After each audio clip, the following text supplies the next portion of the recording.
اوكي. سلام كرات عزتنا لو ما عند دما بعد حد شارستي مزيناكم لنا لو ما عندي مس حنتي حفتي مالتي على حدا ألال ويك أنا يزرب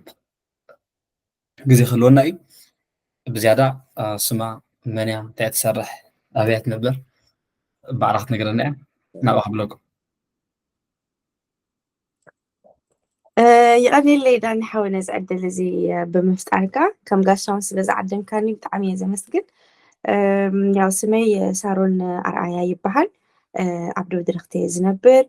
ሕጂ ብቀረባ ግዜ ድማ ኣደ ሓንቲ ምጭብቲ ቆልዓ ኮይነ ኣለኹ ማለት እዩ ናያ ተመኩረይ ዘሕለፍኩ ኩሉ ነገር ንክዕልል ዝጠቅም ኮይኑ እቶም ካልኦት ክጠቅም ድማ ኢልካ ሓሲብካ ስለዝፀዋዕካኒ ስለዝዓደምካኒ ድማ ብጣዕሚ እየ ዘመስግነካ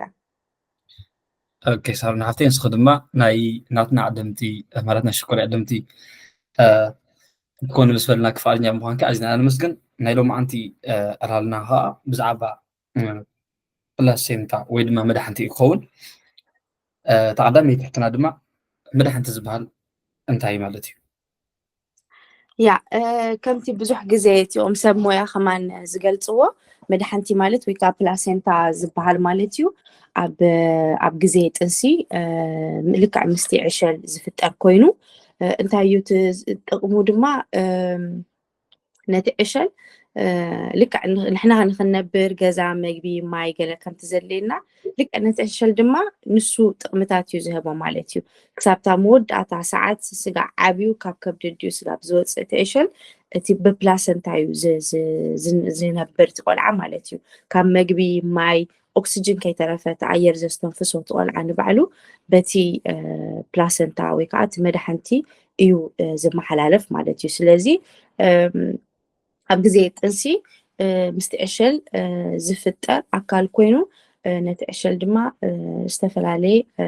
ንክነብር ዘድልዮ ነገራት ዝህብ ማለት እዩ ኩሉ ካብ ሆርሞናት ጀሚርካ ኦክሲጅን ኩሉ ኮታ ነቲ ነፍስና ዘድሊ ንክምዕብል ዘድሊ ዝተባሃሉ ኩሎም ነገራት በቲ መድሓንቲ ንክመሓላለፍ ድማ እሱ ፕሮዲስ ይገብር በቃ ከም ዝትካል ማለት እዩ ነቲ ቆልዓ ፕሮዲስ እንዳገበረ እንዳፍረየ ዝህብ ማለት እዩ اوكي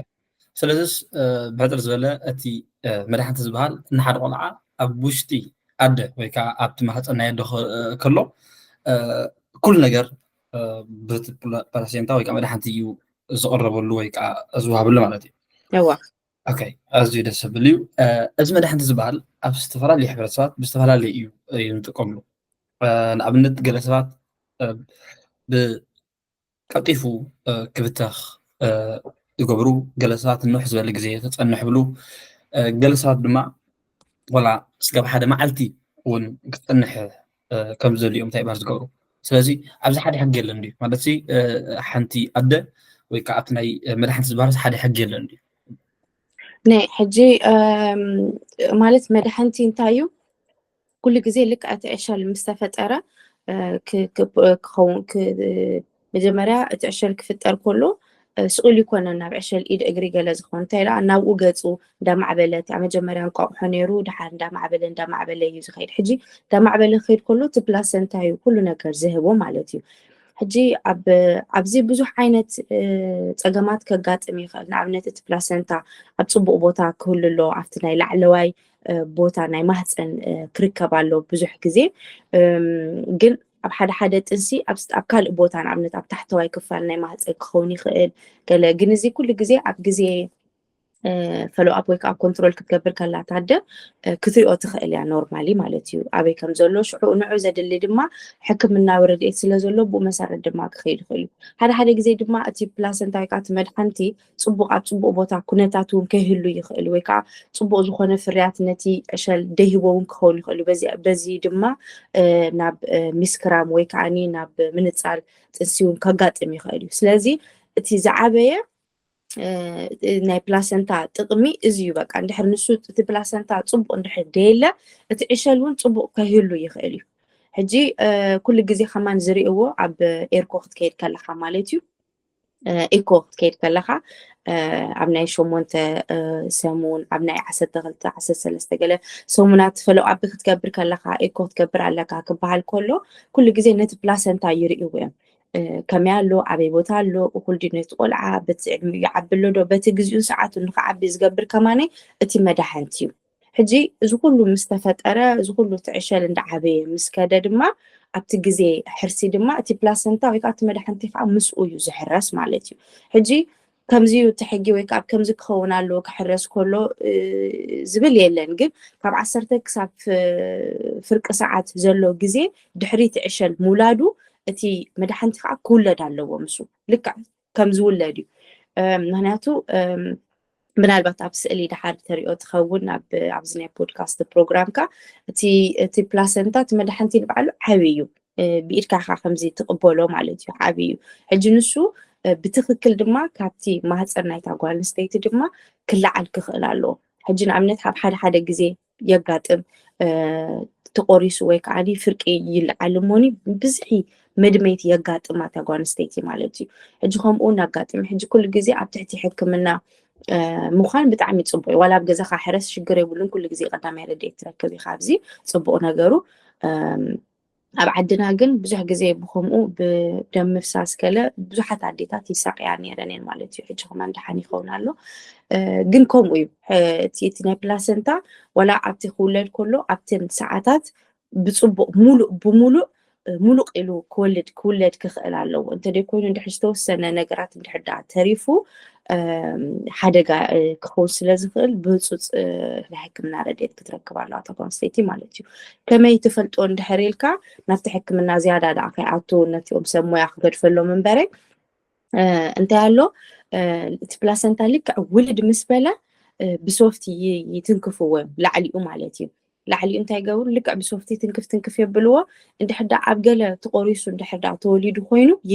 دم يركب عبتي صوفتي دم يخول مالتي تزي كوينو جن اتدم تصوري اتي صوفتي تصوري يزخول مستولده والحنتي بقى خمزي زتعشقه سلازخونه اتمعشقيو دما بطعمي هارد ترير شوفان سلازخونه بتصوفتي انت حتنكف عبلكا منم نقر يركبني انت حدا عبقله بوتا تسنتقو وي زخونه تفتحو وي فرقو اندحرقو تريفو جن دمي زخونتي لعلواي الشفان مولو بمولو عوضان مالتي سلازي عبقو دما شجرات كمزي يخيل مالتي سلازي كم زبالكايو كستاي يقولو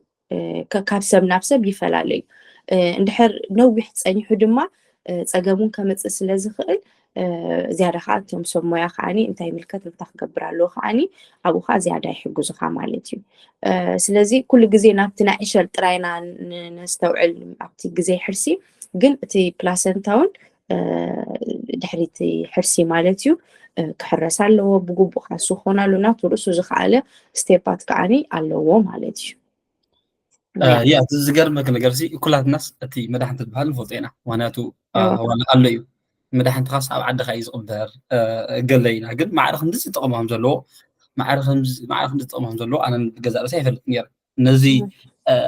بلاسينتا ويكا مدحن تزبهال بس نعرف زجورو له نز بودكاست له زجورو له سي استفاد عليه مسحقن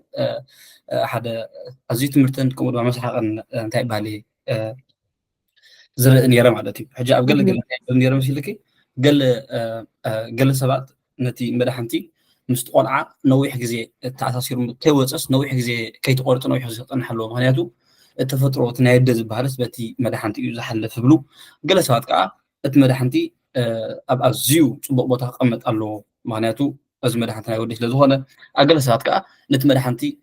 زبلعوا حول السبكارية مالتي لذس أنت بهال كم زنقر كنا أب تمرحنت البحر حق يعني كل سد بتي استعمل لي استقامة أبوش تخلقي تقول عقد اسمه هنا مالتي أتمود أتاقل أزغل حليفنا أنت لأن نقبر أتمرحنتي بقوب أنت الأزي وجه ويد ما أتمرحنتي بتي أوشتي عادي نايت عمات أن كله بصوب كنت زي تجير له أتفتقى زمت أصعبين زي كذا دم كذا قال كان زمت أصعبين على له أفتح إيش زمت أصعبين على له نو قرمينا بأمن زي انتي ما كوسخ مدالخو حجنا أمنت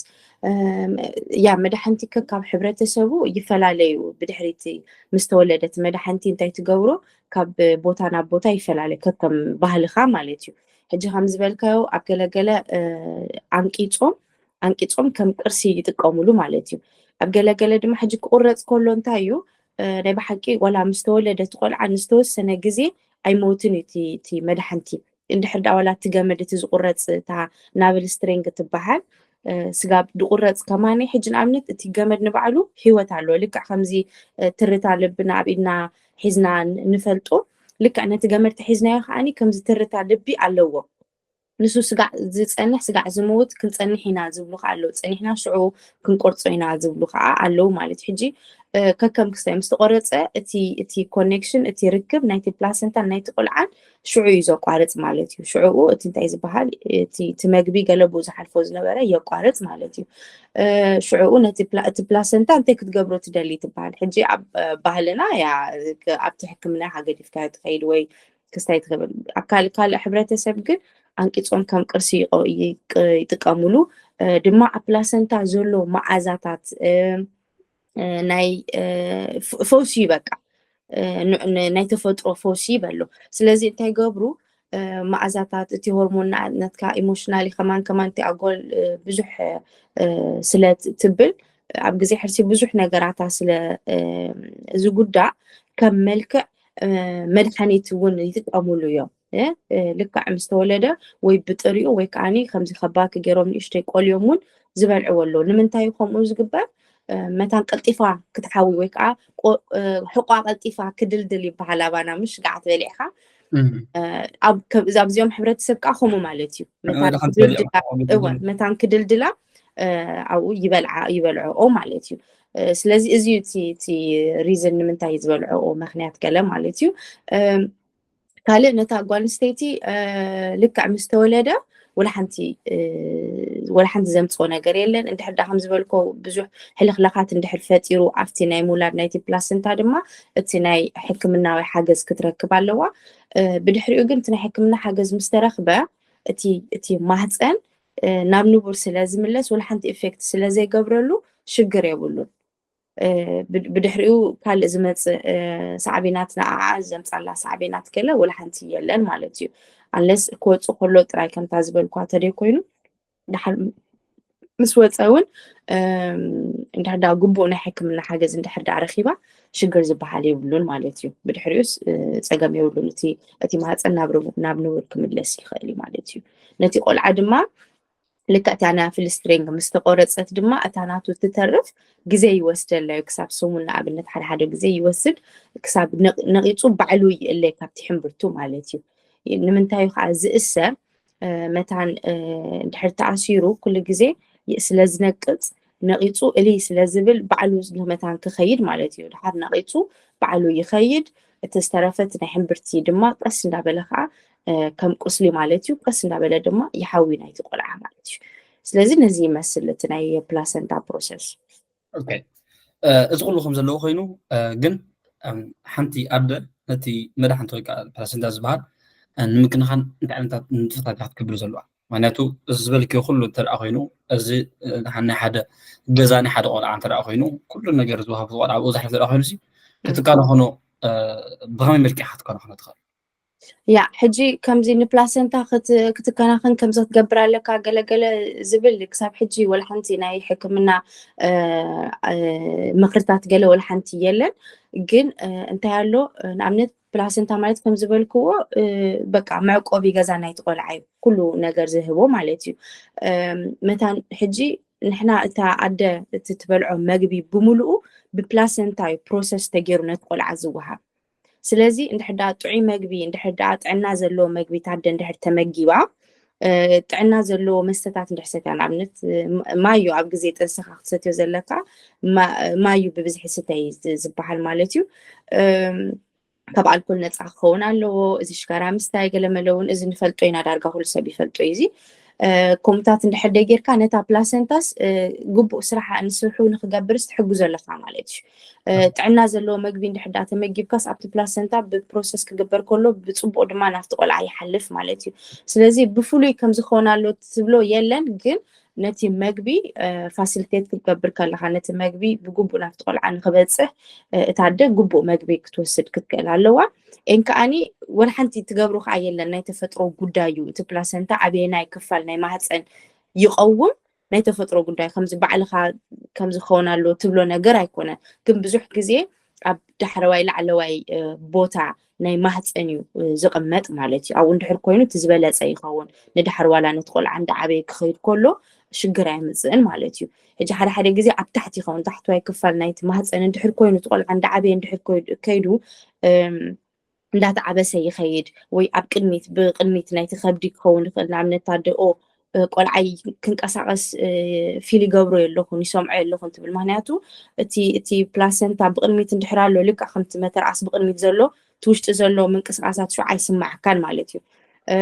ኣብ ታሕቲ ኾን ድሕር ኮይኑ ድማኒ ክውለድ ከሎ እቲ ፕላሰንታ ቀዲሙ ይውለድ ንኣብነት እቲ ቆልዓ ቀድሚ ምውላዱ ከምኡታት ከጋጥም ይኽእል ስለዚ እቲ ፕላሰንታ ኣበይ ቦታ ናይ ማህፀን ኣሎ ኣቀዲምካ ክትፈልጥ ብጣዕሚ ኣገዳሲ በዚ ኣጋጣሚ እዚ ነተን ኩለን ደቂ ኣንስትዮ ክነግረን ዝደሊ ማለት እዩ ምስ ጠነስካ ኣብ ግዜኡን ሰዓቱ ናብ ሕክምና ምኻድ ኢኮ ክትገብር ከለኻ እቲ ቆልዓ ከመይ ኣሎ ትርኢ እቲ ፕላሰንታ ኣበይ ቦታ ኣሎ ከዓ ሽዑ ኢኻ ትሪኦ ኣብ ግዜኡን ሰዓቱን ማለት እዩ ሽዑ ድሓራይ ናብ ዘይተደለየ ሕልኽለኻት ናይ ሕክምና ክስታይ መታን ከይበፅሕ ኣብ ግዜኡ ሰዓቱን ልክዕ ምስ ጠነሰት ግዜ ክትወስድ የብላን ምክንያቱ ኣብ ባህልና እዋዕ ገና እንዲ ዘሎ ንምንታይ ከይድ ጥንሰይ ገና እንድዩ ኣብ 7-8 ወርሒ ዝኸዳ ኣዴታት እውን ኣለዋ ሕጂ መታን ከምኡ ከይጋጥም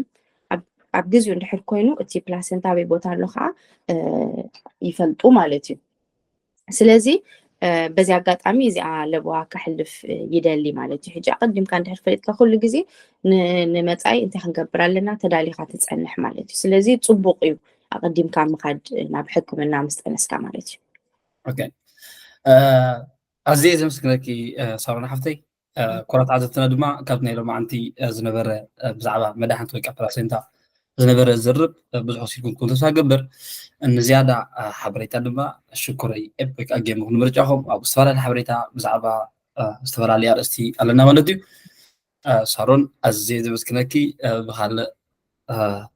ኣርእስቲ ካልእ ግዜ ንራኸብ ኢና ሰላም ሸት ይበለልኪ حراي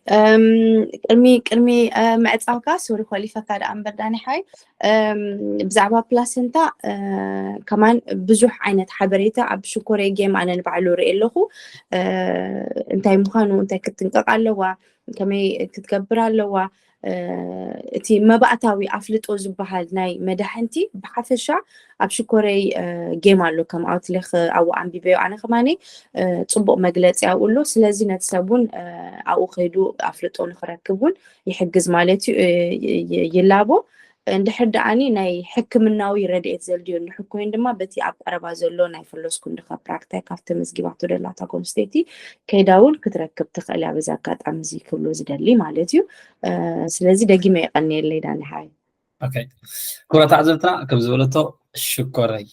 ኤፕ ወይ ከዓ ሽኮረይ ጌም ክንምርጫኹም ኣብ ዝተፈላለዩ ሓበሬታ ዝተፈላለዩ ኣርእስቲ እዩ ዘሎ ሰላም ምሸት ይግበረልና ሰላም ምሸት ሳርናሓት